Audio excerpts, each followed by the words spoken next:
মানে যখন সব রাস্তা পার হয়েছে পিক আপটা এসে বাড়ি দিচ্ছে, দেওয়ার পর একটু থামছে, ছেলেটা এসে থামানোর পরে পিক আপটা আবার ছেলেটার শুদ্ধ বাড়িতে চলে গেছে। পরে এইখান থেকে টাইনা নিয়ে গেছে ওই পাশে, নিয়ে যাওয়ার পরে সব মানুষ জড়ো হয়েছে, পিক আপ আটকাইতে পারে না, তখন চলে গেছে পিক আপ ডাইরেক্ট। এটা হয়েছে মনে হয় সকাল 6:40-এর দিকে। তখন তো খালি রাস্তা, অনেক লোক ছিল না, কম ছিল।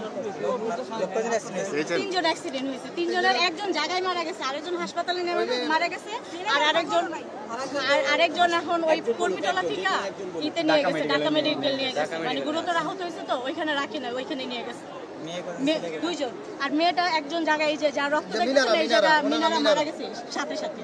আর যে হাসপাতালে পাঠাইছে সুমাইয়া এখন ট্রিটমেন্ট ওইখান থেকে দিয়ে ঢাকা মেডিকেলে পাঠাইছে। পাঠানোর পরে আর ছেলেটা নাকি মারা গেছে খবর আসছে।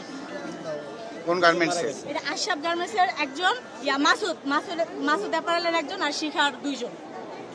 আপনি কোন গার্মেন্টস? আমরা হচ্ছে মাসুদের, আমাদের অফিসের যে সে সাথে সাথে জায়গায় মারা গেছে। ওদের গ্রামের ঠিকানা জানেন? না, গ্রামের ঠিকানা জানি না, কিন্তু বাসা করাইলে।